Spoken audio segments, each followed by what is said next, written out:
There is a mathematical pattern to history. It is a sequence of events, a specific code, that has executed with terrifying precision 3 times in the last 500 years. It doesn't care about ideology. It doesn't care if you are a monarchy, a democracy, or a communist dictatorship. Once an empire enters this sequence, the result has always been the same: total, irreversible collapse. In 1590, Spain was the master of the world. They owned the oceans. They owned the gold. They were invincible. 80 years later, they were a bankrupt second-tier relic. In 1914, the sun never set on the British Empire. They controlled a quarter of the Earth's land. The pound sterling was the only money that mattered. 40 years later, the empire was gone, the currency was broken, and they were forced to ask their former colony for a loan just to keep the lights on. In 1991, the Soviet Union had 30,000 nuclear weapons and satellites orbiting the planet. It looked like a permanent fortress of power. It dissolved into nothingness in less than 900 days. Not from an invasion, not from a nuclear war, but because of the pattern. 3 superpowers, 3 centuries, 3 identical collapses, and here is the reality that no politician wants to admit. The United States is not just at risk of this pattern. We are deep inside it. We have already completed 5 of the 7 stages. We are walking the exact same path, making the exact same mistakes, and telling ourselves the exact same lie. This time it's different. Today we are going to look at the anatomy of imperial death. We will break down the 7 stages of collapse using history as our guide, and we will show you exactly where America stands on the timeline. This is not a prediction. This is a diagnosis. Imperial collapse doesn't happen overnight, but it always ends overnight. It is a process that begins slowly, almost invisibly, before accelerating into a catastrophe. The scary part is that for the first few stages, the empire still looks powerful. It still wins wars. Its people are still rich. But beneath the surface, the rot has already started. Let's trace this disease from its infection point to its terminal phase. Stage 1 is military overextension. It is the trap of supremacy. When an empire becomes the dominant global power, it convinces itself that it must police the world. It begins to view every conflict, no matter how distant, as a vital national interest. Look at Spain in the 16th century. Under King Philip II, Spain was the first true global superpower, but being number 1 meant they had enemies everywhere. They were fighting the Ottoman Turks in the Mediterranean, the French in Italy, Protestant rebels in the Netherlands, and the English in the Atlantic, all at the same time. By 1580, Spain had military commitments on 4 different continents. Half of the empire's total revenue was being incinerated just to pay for soldiers and ships. They were winning battles, yes, but they were losing the war of economics.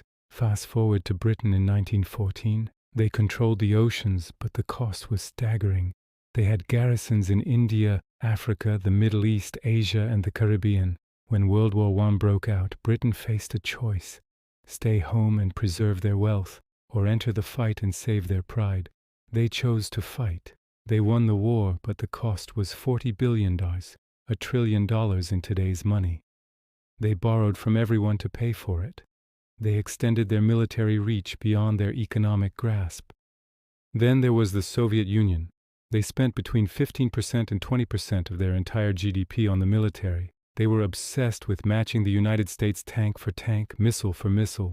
They were propping up regimes in Cuba, Vietnam, Angola, and Afghanistan. They had a military designed for a world war, supported by an economy the size of Italy's. It was mathematically impossible to sustain. And today, the United States maintains over 750 military bases in 80 different countries. We have active troops in 150 nations. We are funding a war in Eastern Europe, defending shipping lanes in the Middle East, preparing for conflict in the Pacific, and manning the borders of NATO. Our military budget is $850 billion a year, more than the next 10 nations combined. And yet, generals warn us we are stretched thin. We have aging equipment, recruitment crises, and promises to defend almost everyone, everywhere. We have committed to fighting a three-front war with a one-front budget, just like Spain, just like Britain, just like the Soviets. We have triggered stage 1. When you spend all your money on global domination, you eventually run out of it. Taxes aren't enough. So empires enter stage 2, currency debasement. They decide to cheat. In the 1600s, the Spanish crown couldn't pay its debts, so they recalled the silver coins and melted them down. They reminted them mixed with copper. At first it was 50% copper, then 75%, then 99%.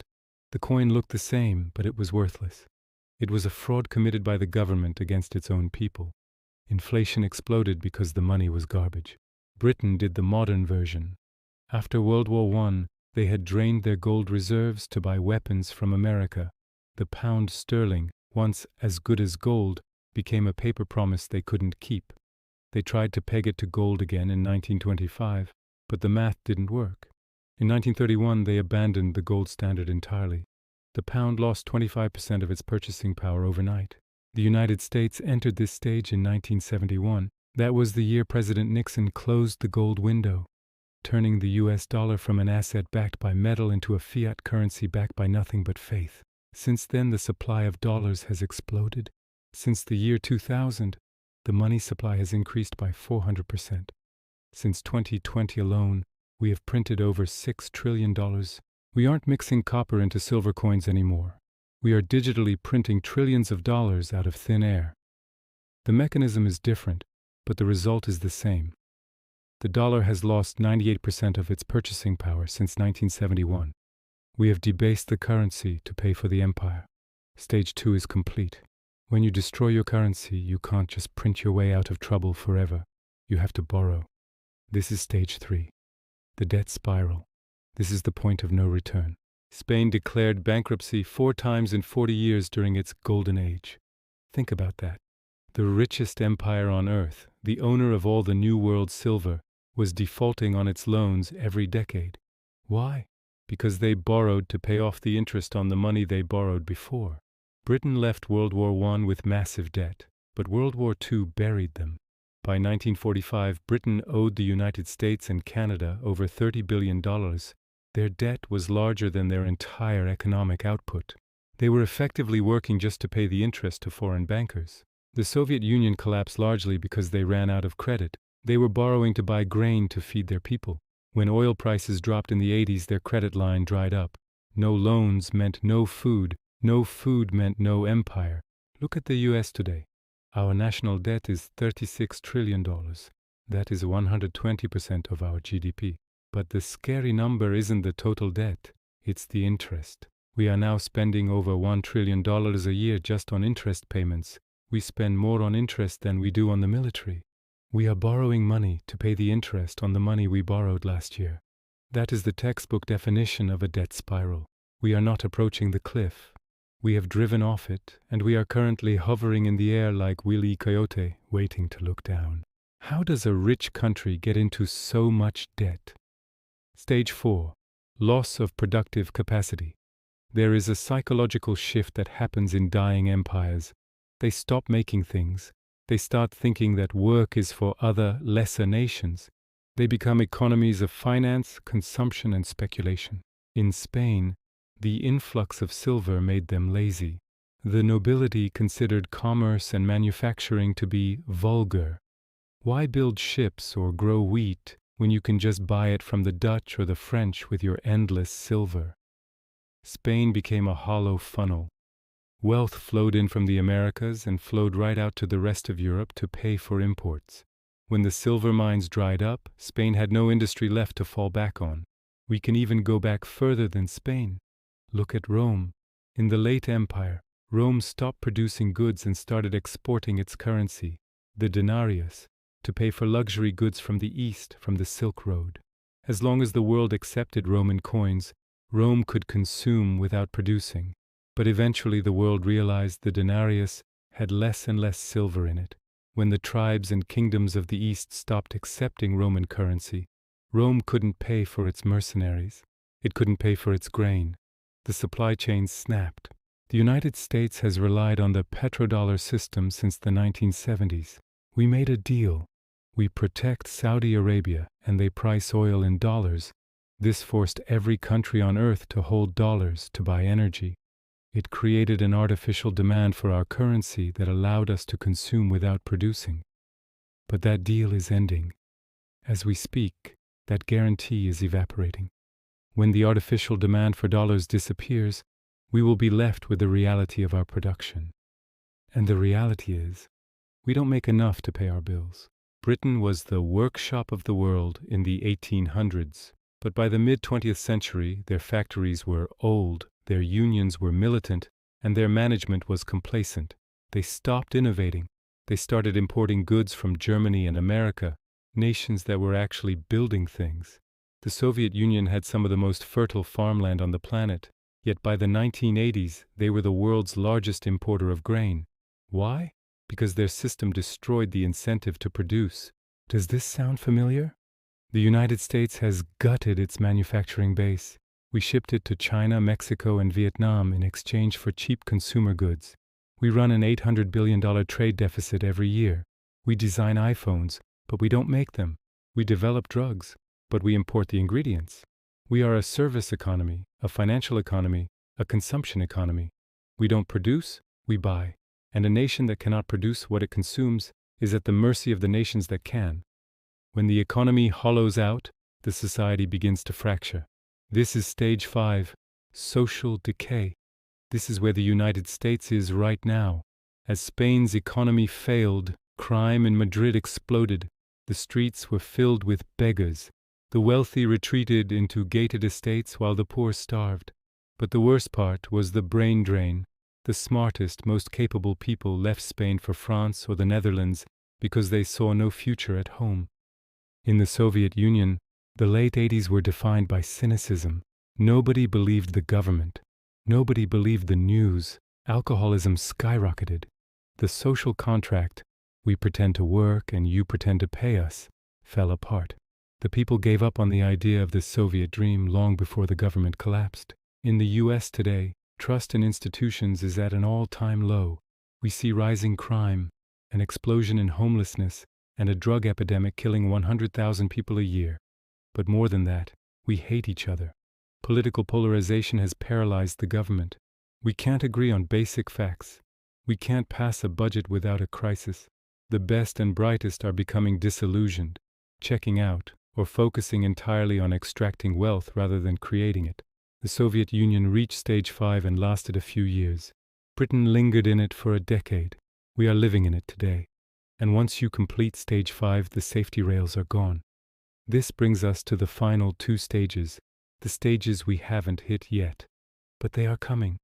Stage 6 is the loss of reserve currency status. This is the tipping point. For Spain, it was when merchants refused to accept their copper-mixed coins. For Britain, it was when the world realized the pound had no gold behind it. For the US, it will be the moment the world stops accepting the dollar for oil and trade. We are seeing the cracks. The BRICS nations, Brazil, Russia, India, China, South Africa, are actively building a payment system to bypass the dollar. Central banks are buying gold at record rates, dumping dollars to buy hard assets. Saudi Arabia is open to trading oil in Chinese yuan. When the dollar loses its status as the global reserve, all those trillions of dollars we printed will come flooding back home.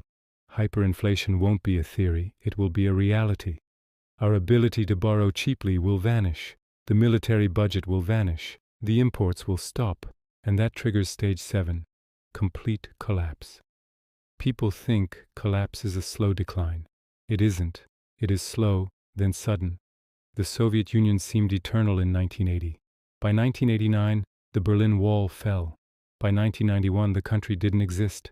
900 days from superpower to memory. Britain lost its entire empire in about 20 years, effectively going from ruler of the waves to junior partner in a single generation. When stage 7 hits, the vacuum is filled by chaos. Territories break away. The currency is replaced, the government is restructured or dissolved. The superpower becomes a history lesson.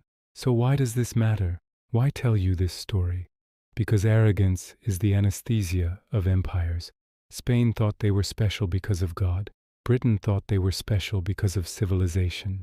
The Soviets thought they were special because of history. We think we are special because we are America. We tell ourselves we have the technology, the democracy, the resilience to escape the pattern. But the pattern is mathematical. You cannot spend more than you make forever. You cannot print wealth. You cannot extend your military everywhere while your domestic core rots. We are at stage 5. We have checked the boxes for overextension, debasement, debt, production loss, and social decay. The warning lights are not just flashing, they are burning out. But understanding the pattern is the only way to survive it. History shows us that while the empire may collapse, the people can survive, if they are prepared. If they understand that the currency might fail, that the promises might be broken, and that the map might change. The cycle of history is turning. The only question left is, are you watching the clock? There is a substage that exists between social decay and final collapse. We can call it the era of denial. In every single one of our historical examples, there was a period where the elites knew the end was coming, but publicly pretended everything was better than ever. In 1621, King Philip IV of Spain took the throne. His advisors told him the empire was bankrupt. His response? He threw the most lavish parties in Spanish history. He built palaces while the army went unpaid. He focused on the appearance of power because the reality of power was too terrifying to face. In the Soviet Union, this was known as hypernormalization. Everyone knew the system was failing. The politicians knew it. The workers knew it. The news anchors knew it. But in public, everyone repeated the slogans. They marched in the parades. They pretended the 5-year plans were working. Why? Because the truth was treason. To admit the collapse was to admit that their entire worldview was a lie. We see this today in the United States. We redefine the word recession so we don't have to admit we are in one. We strip volatile items out of inflation data to pretend prices aren't rising. We call military failures strategic withdrawals. We are living in a constructed reality, designed to keep the population calm while the foundation crumbles. This denial is not a sign of hope. It is the final symptom before the fever breaks.